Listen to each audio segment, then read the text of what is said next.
Hi everyone, it's Catherine here from Lullaby Lodge, and in this video I'm going to show you how to crochet the corner to corner lemon peel stitch. I'm also going to show you how to add a simple border so that you can use your swatch as a dishcloth. Just crochet in cotton and it makes a great dishcloth. Now I recently made a baby blanket in this corner to corner lemon peel stitch, and I will leave a link to the pattern, the full pattern, on my blog in the description below, and then you can crochet the limoncello baby blanket with this tutorial. Okay, so I'm using a 5mm hook today and some Aran weight cotton yarn to make my swatch. We're going to start with putting a slip knot onto the hook and chaining 4. It's 1, 2, 3 and 4. Now we're going to put a single crochet into the first chain here, which is the 4th from hook. Put a single crochet in there. And then we're going to put a double crochet into the same stitch.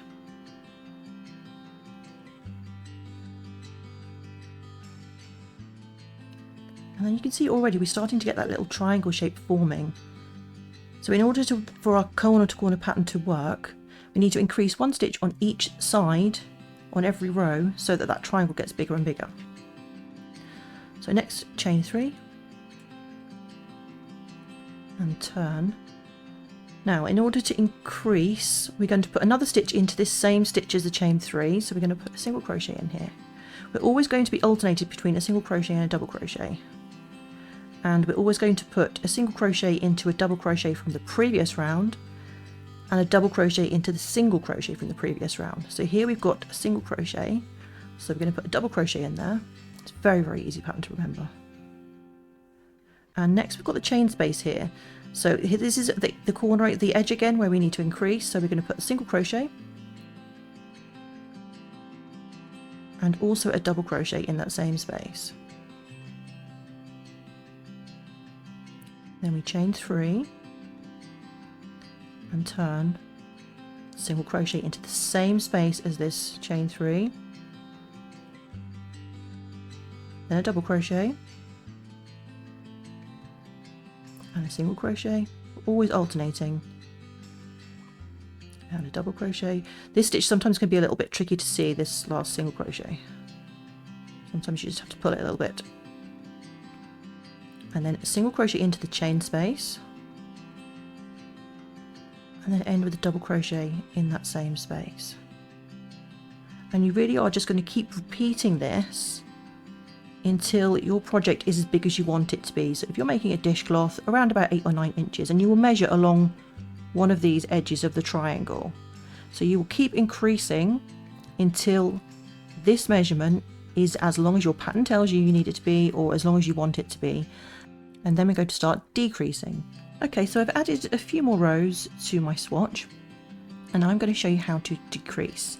So you decrease by decreasing a stitch on each side, and that will make a square. If you wanted to make a rectangle, you could carry on increasing on one side and then decrease on the other, and you would get a rectangle.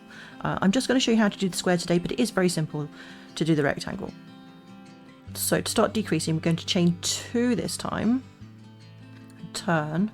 So in order to decrease, we're going to skip the first couple of stitches, and we're going to work into this double crochet here. And because it's a double crochet, we're going to put a single crochet in there. And now we just work across the row, alternating between double crochet and single crochet.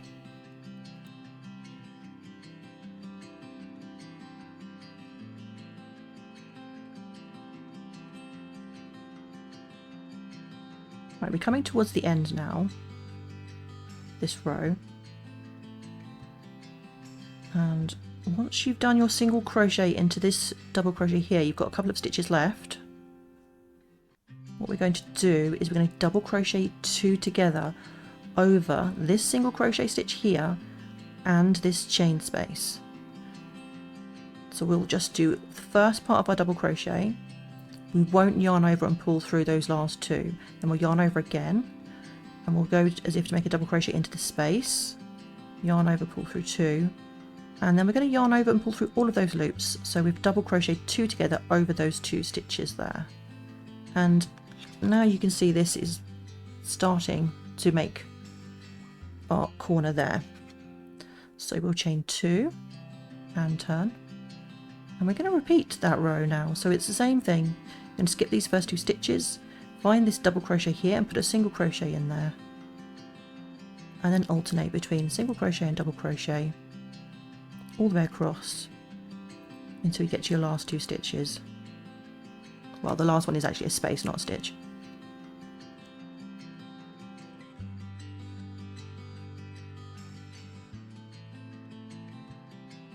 Here we are, we're at our last 2 stitches.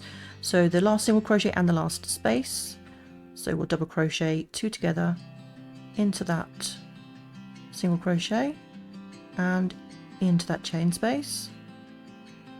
There's our double crochet 2 together, and then we'll chain 2 and turn, and we will keep repeating that until our square is almost closed. Okay, so we're down to our last 5 stitches. So again, we're going to miss these first 2, put a single crochet in that first double crochet stitch there, and then we're going to double crochet 2 together over this single crochet and chain space.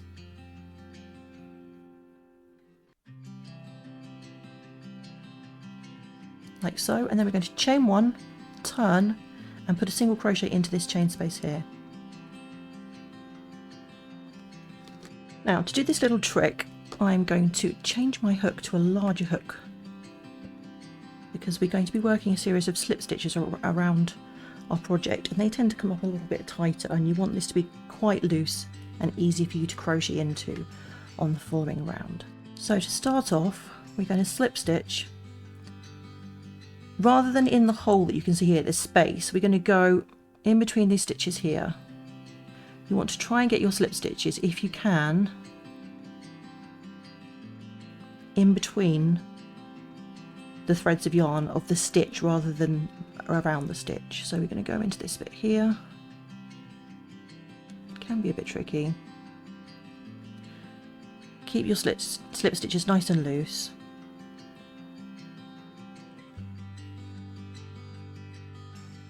And you're going to work your way all the way around. Now in the corners you just need to put 1 slip stitch in the corner.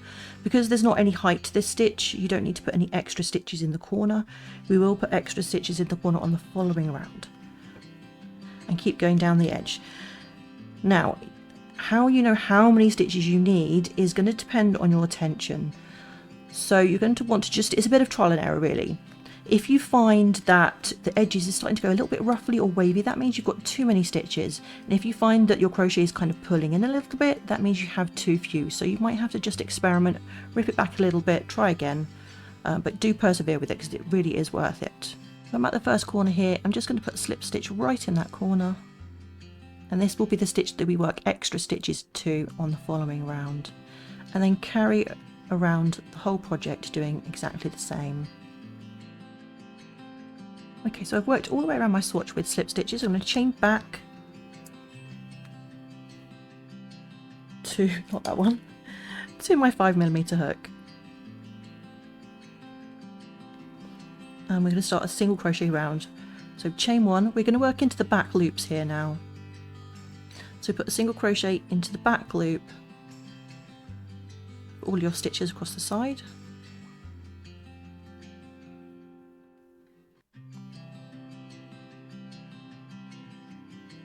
Keep doing this until you get to that corner stitch.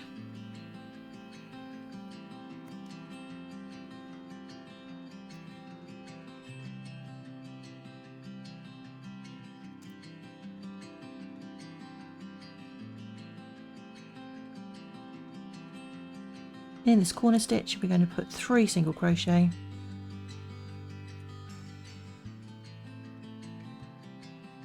And then carry on with single crochet in each stitch across. So we're going to repeat this around, 3 single crochets in each corner stitch and a single crochet into all the other stitches. So I've worked all the way around. I'm just going to finish with 3 single crochets into this corner space here. Oops. And then join with the slip stitch to that first single crochet. Oh, that's just in the back loop. Let me join that properly. There we go. And as you can see, this makes such a difference to those uneven edges that you get when working on a corner to corner project. It's a really good way to add a good base for your border. You could add any border you wanted onto this now, or you could leave it just like this, like I have for my dishcloth. If you're making the limoncello baby blanket, be sure to check out my next video where I'll show you how to crochet the spider stitch edging.